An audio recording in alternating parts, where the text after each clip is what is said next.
Target করা হয়েছিল, যে পর্যটকদের টার্গেট করা হয়, মৃত্যু মিছিল হয়, এবার পাকিস্তানকে ভাতে মারার সিদ্ধান্ত মোদী সরকারের।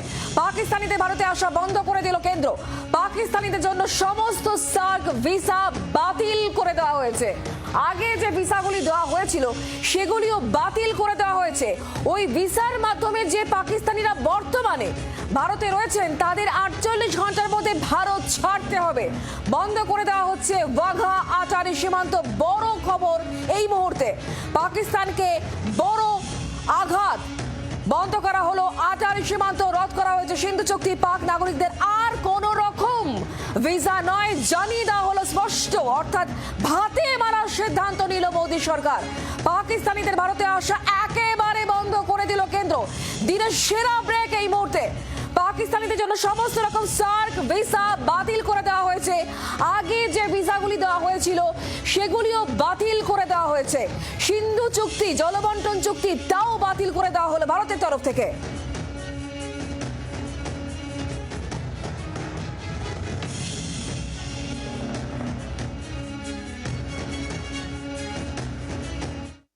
TCS decided upon the following measures. 1. The Indus Waters Treaty of 1960 will be held in abeyance with immediate effect until Pakistan credibly and irrevocably abjures its support for cross-border terrorism. ভারতের এই যে সিদ্ধান্ত, এই পুরো বিষয় নিয়ে আমাদেরকে আরো জানাবেন। আমাদের সঙ্গে দিল্লি থেকে রয়েছেন আমাদের প্রতিনিধি রাজীব চক্রবর্তী, অন্যদিকে নিরাপত্তা বিশেষজ্ঞ আমাদের সঙ্গে রয়েছেন আর্য ঘোষ। দুজনের সঙ্গে কথা বলবো। শুরুতে রাজীব, তোমার কাছে আসি। বড় সিদ্ধান্ত ভারতের তরফ থেকে। গতকাল পেহেলগামের যে ঘটনা, তারপর আজকে একটা বড় কিছু হবে, বড় কোনো সিদ্ধান্ত নেওয়া হবে, এমন একটা আঁচ শুরু থেকে করা যাচ্ছিল এবং সেই অনুযায়ী পদক্ষেপ ভারতের। দেখো, আমরা সকাল থেকে বলছিলাম যে আজকে এই যে কেন্দ্রীয় ক্যাবিনেট কমিটি, যে নিরাপত্তা বিষয়ক যে ক্যাবিনেট কমিটি, সেই কমিটির বৈঠক সকাল 11টায় হয়ে যাওয়ার কথা। এই ঘোষণা সকাল দুপুর 12টার মধ্যে এসে যাওয়ার কথা, কিন্তু যেহেতু কেন্দ্রীয় স্বরাষ্ট্রমন্ত্রী তিনি কাশ্মীরে ছিলেন, তার ফেরার জন্য অপেক্ষা ছিল এবং এমনটাই আন্দাজ করা গিয়েছিল। এই যে 26 জনের মৃত্যু, এই মৃত্যুকে ভারত কোন চোখে দেখছে সেই সিদ্ধান্ত গুলোর যদি তাকিয়ে দেখা যায়, একেবারে স্পষ্ট। অত্যন্ত কড়া সিদ্ধান্ত, কঠোর সিদ্ধান্ত।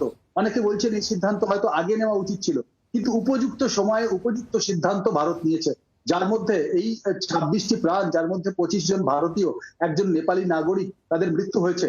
যে সিন্ধু জল চুক্তি বাতিল করা হয়েছে, এর প্রভাব সরাসরি পাকিস্তানের উপর পড়বে। মোট 5টি বড় সিদ্ধান্ত নেওয়া হয়েছে, যেটা বিক্রম মিস্ত্রি বিদেশ সচিব তিনি আজকে ঘোষণা করলেন। একেবারে যে ক্যাবিনেট অর্থাৎ কেন্দ্রীয় মন্ত্রিসভার যে নিরাপত্তা বিষয়ক যে কমিটির বৈঠক, যেখানে প্রধানমন্ত্রী নরেন্দ্র মোদীর নেতৃত্বে বৈঠক হয়েছে, যে বৈঠকে কেন্দ্রীয় স্বরাষ্ট্রমন্ত্রী, অর্থমন্ত্রী, দেশমন্ত্রী এবং প্রতিরক্ষা মন্ত্রী ছিলেন এবং সেখানে উপস্থিত ছিলেন জাতীয় নিরাপত্তা উপদেষ্টা অজিত দোভাল। সেই বৈঠকের পর প্রথম যে সিদ্ধান্ত ঘোষণা করা হয়েছে, সিন্ধু জল চুক্তি বাতিল।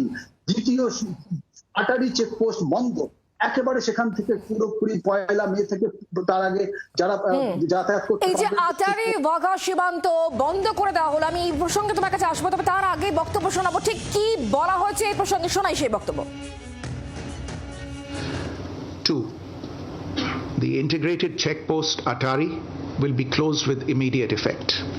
Those who have crossed over with valid endorsements may return through that route before 1 May 2025. Rajib, শুধুমাত্র এটাই নয়, 48 ঘন্টার মধ্যে পাকিস্তানিদের এই দেশ ভারত ছাড়ার নির্দেশ দেওয়া হয়েছে। অত্যন্ত বড় সিদ্ধান্ত ভারতের তরফ থেকে। দেখো, ভারত আর পাকিস্তানের যে সম্পর্ক, সেটা কোথায় গিয়ে দাঁড়ালো সেটা আর বলার অপেক্ষা রাখে না। ভারত এক্ষেত্রে একেবারে কঠোর সিদ্ধান্ত নিয়েছে।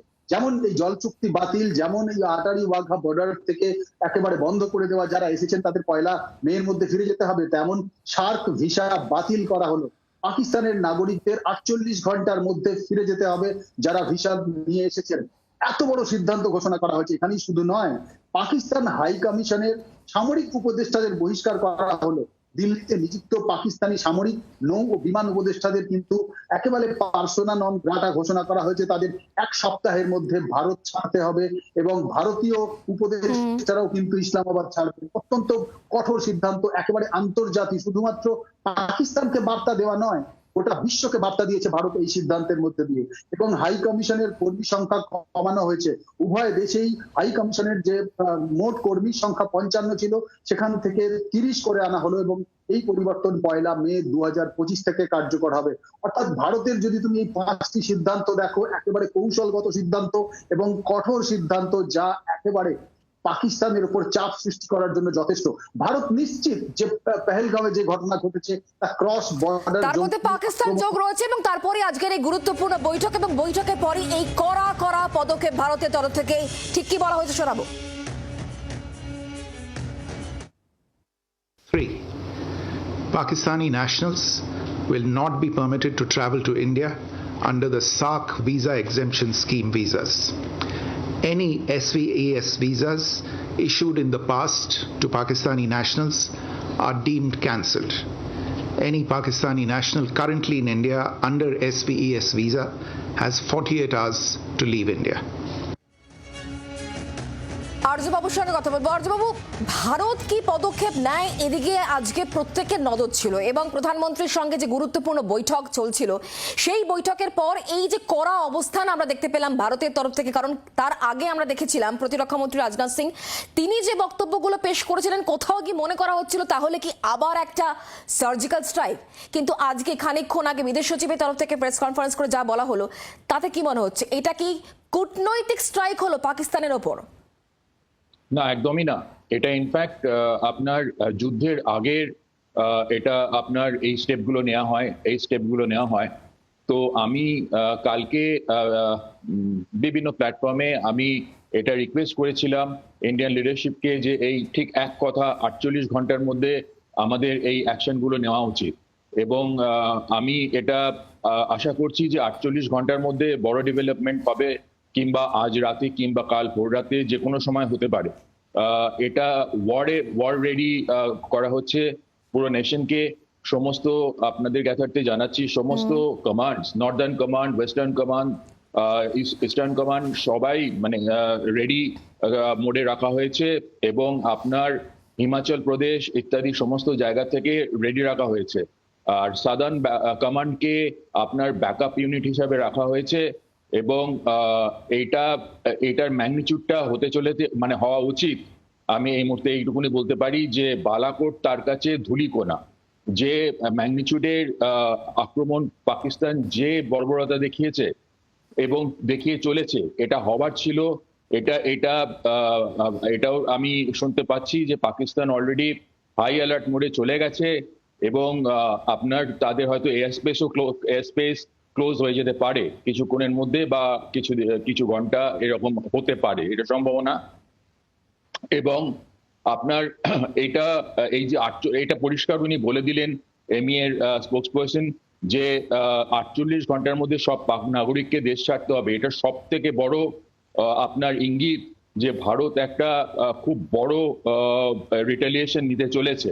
এবং সেখানে আমি যেটা বলবো, যেটা আমি রিকোয়েস্ট করেছি, যে এখানে আমাদের across the IB and LOC multiple fronts দিয়ে অ্যাটাক করতে হবে। সেখানে 3টে ফ্রন্ট তো জেনারেলি আছেই, গুজরাট, পাঞ্জাব আর আপনার জম্মু অ্যান্ড কাশ্মীর। এই 3টে ফ্রন্ট অ্যাক্টিভেট করতে হবে। তার সঙ্গে অন্যান্য অনেক জায়গা থেকে এইগুলো হবে। ইনফ্যান্ট্রি ডিভিশনকে ইউজ করতে হবে with air force cover fire and carpet bombing. আর আপনার তার সঙ্গে পিওকে কে পুরো নিয়ে নিতে হবে এইটা। আর দ্বিতীয়ত যে জায়গাগুলোকে অ্যাটাক করতে হবে, যাদেরকে অ্যাটাক করতে হবে, জিএইচকিউ রাওয়ালপিন্ডি, মুরিদকে, সেখানে এলইটি হেডকোয়ার্টার্স, হাফিজ সাইদকে টার্গেটেড অ্যাটাক করতে হবে কিলিং এর জন্য, এলিমিনেশন আমরা বলে থাকি। আসিম মুনির, আসিম মালিক ডিজিআইএসআই, আর আসিম মুনির হচ্ছে চিফ অফ আর্মি স্টাফ, তিনি পালাবার চেষ্টা করছেন সেরকমও ভাষা খবর আসছে। পালিয়ে কোথাও যেতে পারবেন না, তাকে আমরা এলিমিনেট হয়তো করেই ছাড়বো। আর মুরিদকে বাহালপুরে জয়শে মোহাম্মদের হেডকোয়ার্টার্স গুড়িয়ে দিতে হবে, মাসুদ আজহারকে শেষ করে দিতে হবে। তার সঙ্গে ক্লিফটন, করাচিতে আমি ইন্ডিয়ান নেভিকে এটা রিকোয়েস্ট করেছি ব্লক করে করাচি। চাইছেন যে এত বড় এবং গুরুত্বপূর্ণ পদক্ষেপের মাধ্যমে আসলে যেটা দরকার সেটা হচ্ছে যুদ্ধ, এবং যুদ্ধের মাধ্যমে এই পরিস্থিতি ঠান্ডা হবে বলে মনে করছেন? মানে এগুলো যুদ্ধের আগের আভাস তাহলে? একদম তাই, এই যে আপনার কূটনৈতিক সম্পর্ক সমস্ত ছিন্ন করলো, পাকিস্তানি হাই কমিশন বন্ধ করলো বা স্টাফ রিডিউস করলো, পাকিস্তানি ভিসা বন্ধ করে দিল ইস্যু করা, আর পাকিস্তানি নাগরিকদের দেশ ছাড়তে বলে দিল পরিষ্কার ভাষায় 48 ঘন্টার মধ্যে। তার মানে Pakistan has only 48 hours from now the clock has মানে স্টার্টেড ক্লিকিং। এইটা কিন্তু আপনার কাউন্টডাউন শুরু হয়ে গেল এবং এইটা হবেই, একদম হবেই হবে, এটা আপনারা জেনে রাখতে পারেন। আমি কিন্তু ভারতের সমস্ত আশুবাবু, নাগরিককে আন্তর্জাতিক স্তরে ভারত বরাবর বলে এসেছে ভারত কোন রকম যুদ্ধ চায় না, কারণ যুদ্ধই একমাত্র শেষ যে পরিণতি এমনটা নয়, ভারত সাথে বিশ্বাস করে না। এর আগে বহুবার আমরা অন্তত পক্ষে 2019-এ পুলওয়ামার ঘটনার পরও সেটা শুনেছিলাম। হ্যাঁ তাই, কিন্তু দেখুন সবকিছুরই একটা শেষ আছে। মানে আমরা একতরফা মার খেয়ে যাব সেটা হতে পারে না। এটা দেখুন এরা কি করছে, এরা ধর্মের বিভাজনটা খুব চালাকি করে করছে এবং এই ধর্মের বিভাজন আমরা আমাদের দেশে, আপনারা দুটো জিনিস আপনাদেরকে আজকে বলছি। আজকে যে পাকিস্তানের প্রতিষ্ঠাতা মোহাম্মদ আলী জিন্নাহ, তিনি আজকে চলে যেতে পারেন, কিন্তু তার পুরো ফ্যামিলি ইন্ডিয়াতে স্টে করে গেছে। তারা ইন্ডিয়াকে ট্রাস্ট করে, বিশ্বাস করে। তার মেয়ে ছাড়া, মেয়ে শুধু বাইরে থাকেন আর পুরো ফ্যামিলি ইন্ডিয়াতে থাকে। তার থেকে বড় থাপ্পড় পাকিস্তানের গালে কি হতে পারে? আর দ্বিতীয় জিনিস হলো যে আমি ভারতের সমস্ত নাগরিক, পশ্চিমবঙ্গের সমস্ত নাগরিককে বলবো ঐক্যবদ্ধ হন। আপনারা কোনোভাবে কোনো আশঙ্কা করবেন না। ভারতের সমস্ত মেকানিজম রেডি করা আছে। এই নিউক্লিয়ার যে থ্রেট দেয় পাকিস্তান, আপনারা জানবেন পাকিস্তানের কিচ্ছু করার ক্ষমতা নেই। পাকিস্তান মানে will be wiped out from the map of the earth. আমরা আমাদের সেই রকম রেডিনেস আছে এবং সেই একই কারণে 27শে ফেব্রুয়ারি 2019 সালে তারা অভিনন্দন দিদেন উইং কমান্ডার অভিনন্দন বর্তমানকে ছাড়তে বাধ্য হয়েছিল। তার যে পাকিস্তান আর্মি চিফ, তিনি ঘেমে গলদঘর্ম হয়ে গেছিলেন। তো সেই জন্যই আমি বলছি যে কোনো আশঙ্কা করবেন না, কোনো রকম টেনশন করবেন না। ভারতের কাছে যে সামরিক শক্তি আছে, পাকিস্তান কেন চায় ভারতকে আজকে সমঝে চলে। তো সেই জন্য এটা আপনারা জেনে রাখুন, ভারত একটা ডিসাইসিভ স্টেপ নিচ্ছে এবং সেই স্টেপের দিকে এগোচ্ছে। সেকেন্ড থিং, আমি একটা জিনিস বলি যে এই কাজটা করেছে পাকিস্তানি সার্ভিস গ্রুপ, যেটা স্পেশাল সার্ভিস গ্রুপ আছে, কমান্ডোজ তারা, এবং পাকিস্তানি আর্মি রেগুলার্স।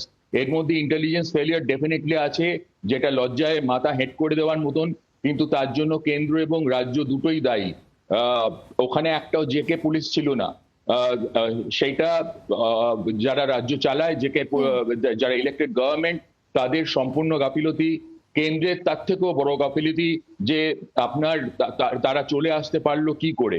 কিন্তু আপনারা জানবেন যে জম্মু ডিভিশনে যেটা চলছে, সাউথ অফ পীর পাঞ্জাল, সেখানে লোকালসরা এদেরকে আশ্রয় দিচ্ছে যারা ইনফিল্ট্রেট করেছে, এবং সাংঘাতিক সংখ্যায়। আমি 5-6 মাস ধরে আজকে বিভিন্ন সংবাদ মাধ্যমে বলে আসছি যে এসএসজি ইনফিল্ট্রেট করেছে। এবং আপনারা মাথায় রাখবেন, হামাস কিছুদিন আগে পিওকেতে একটা মিটিং করে যায়, আমি সেটা নিয়েও সতর্ক করেছি বিভিন্ন সংবাদ মাধ্যমে। তারা অলরেডি বাংলাদেশে ঢুকেছে এবং আমাদের ওয়েস্টার্ন দিকে পাকিস্তানের মধ্যে আছে। হামাসের কিন্তু ফান্ড ক্রাইসিস খুব চলছে, সেই জন্য তারা পাকিস্তানের থেকে কিছুভাবে অর্থ সংগ্রহ করার জন্য এদিকে এসছে। পাকিস্তান তাদের যে অ্যাফিলিয়েটসরা আছে তাদের মাধ্যমে হামাসকে এর মধ্যে ইনভলভ করিয়েছে। এইবারে আপনার আমাদের যে জনঘনত্ব পার স্কোয়ার কিলোমিটার, আপনারা জানবেন আমরা এটা খুব ভালোভাবে সামলে নেবো, কিন্তু আমরা এটাকে যদি ইগনোর করি তাহলে আজকে আমাদের তাহলে শুধুমাত্র এই পশ্চিমবঙ্গে কড়া পদক্ষেপ নয়, আরো বড় সিদ্ধান্তের দিকে তাহলে ভারত এই মুহূর্তে এগোচ্ছে। আর্যবাবু অনেক ধন্যবাদ, রাজীব তোমাকে ধন্যবাদ আমাদের সঙ্গে থাকার জন্য। জঙ্গি হামলায় যেভাবে ভূস্বর্গ রক্তাক্ত হয়েছে, পেহেলগাঁওয়ে হিন্দু নিধনের বদলা চাইছে এই মুহূর্তে গোটা দেশ। আর মোমবাতি মিছিল নয়, দেশ চাইছে শত্রুদের মৃত্যু মিছিল। সার্জিক্যাল স্ট্রাইক হোক বা এয়ার স্ট্রাইক কিংবা অন্য কোনো পন্থা, ফের ঘুষকে মারেঙ্গে মোডে আম জনতা। বাংলার আওয়াজ, বাঙালির আবেগ, জি 24 ঘন্টা।